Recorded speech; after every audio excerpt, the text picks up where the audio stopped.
business. I work with Bitcoin Embassy in Montreal as the Chief Ambassador. I'm also the Media Director here, and I help coordinate the Open Source Development Lab. Bitcoin can be different things to different people. We often hear the term currency used, although in some countries it's still being debated.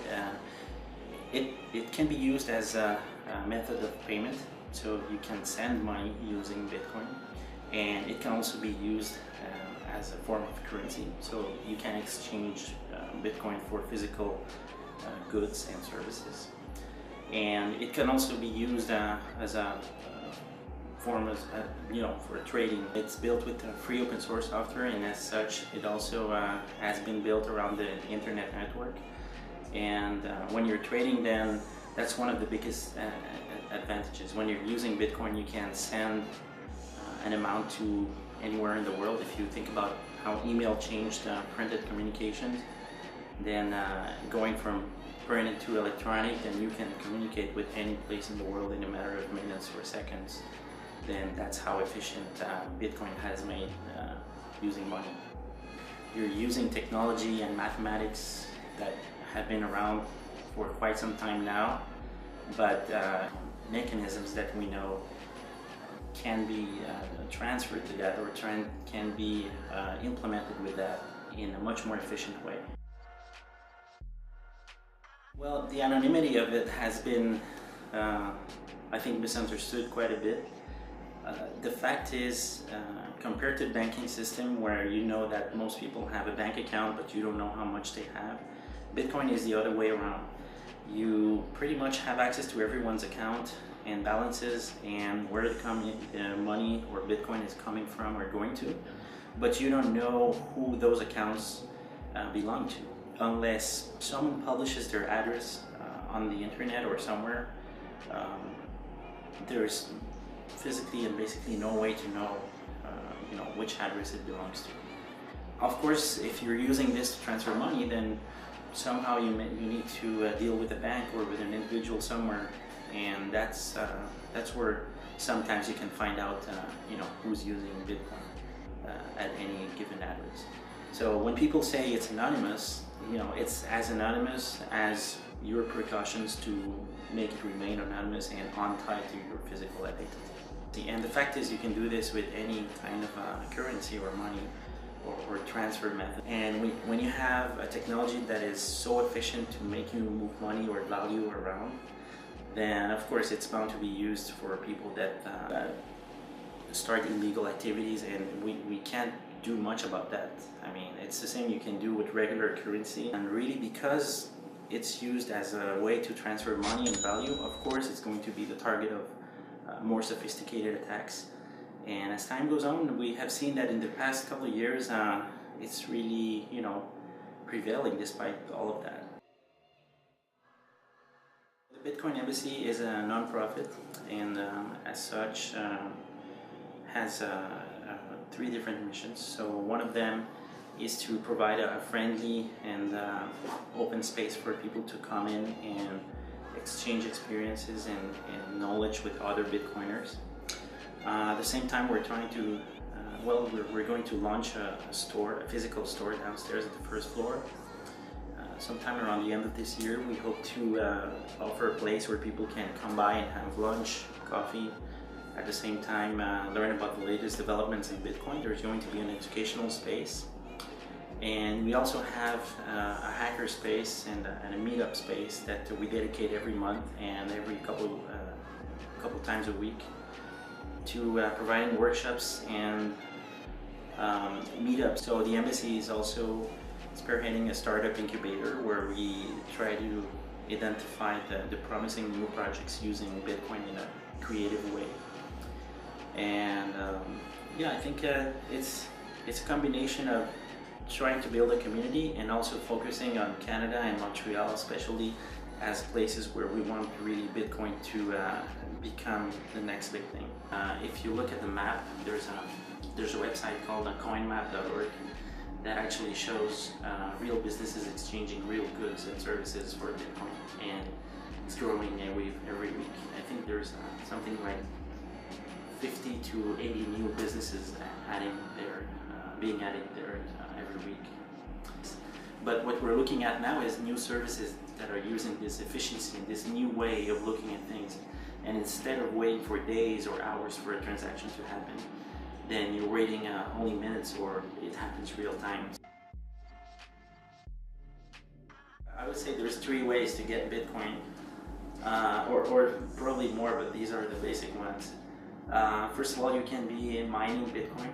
So mining is really just the easiest way to describe a process where you dedicate some hardware to become part of a network that validates and helps pass by the transactions, the Bitcoin transactions.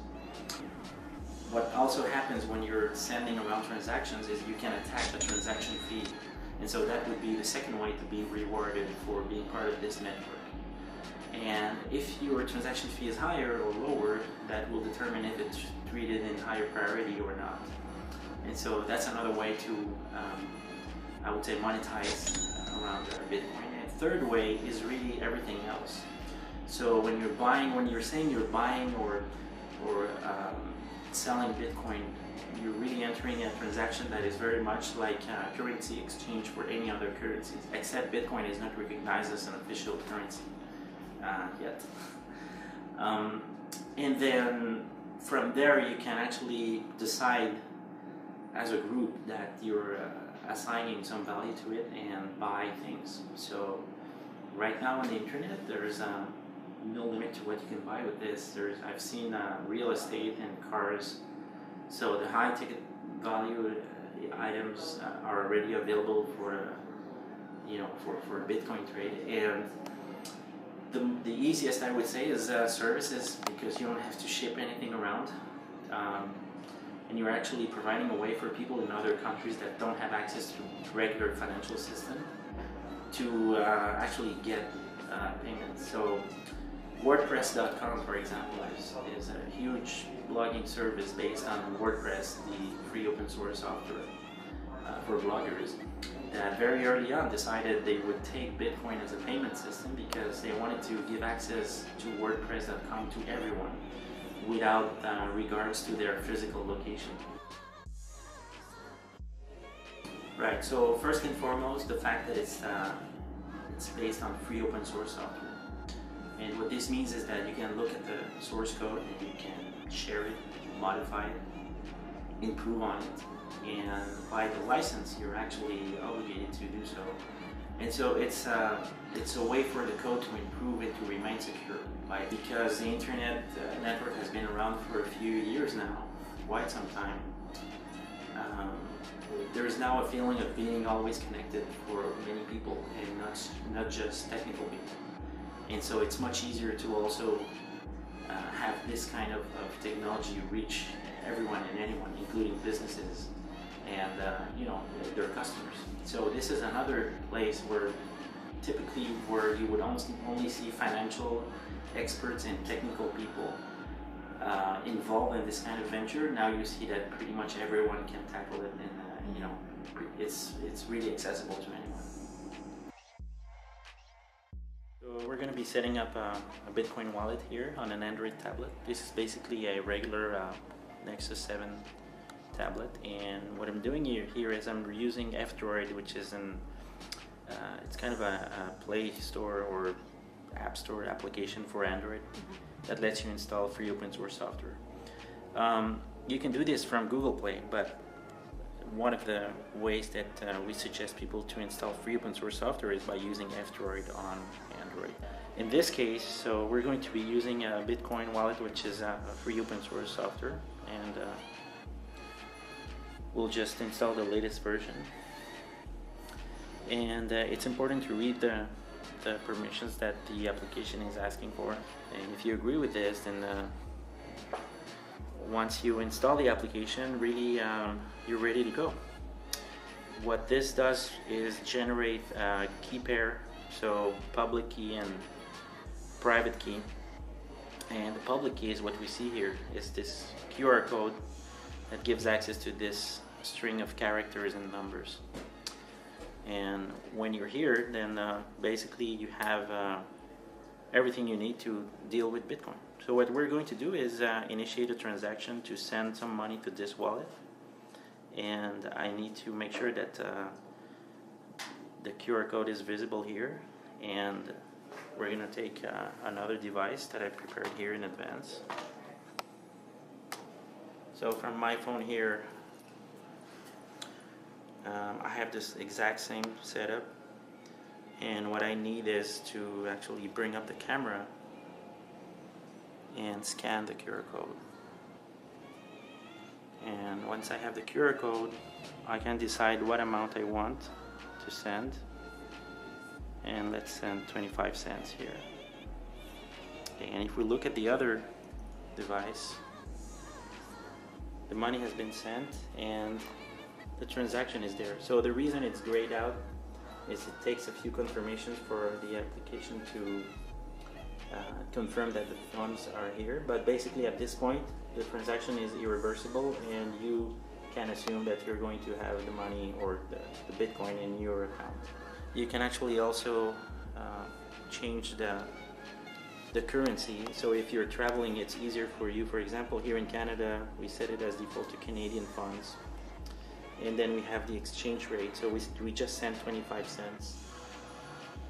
We can see here the transaction begun its confirmation process, and this little green piece of the pie here is going to be going on for the next few minutes, and from here we can actually use this amount to send it elsewhere.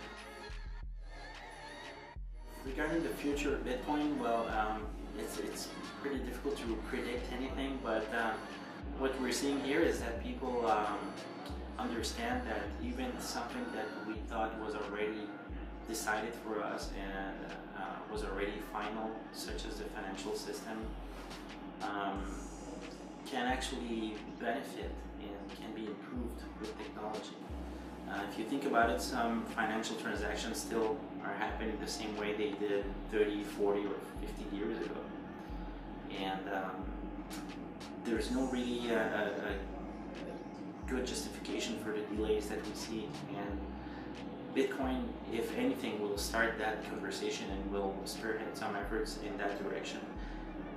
Perhaps Bitcoin is not the end solution for all the problems and the inefficiencies that we see, but it certainly gets people attention and probably will get people doing some research in that space.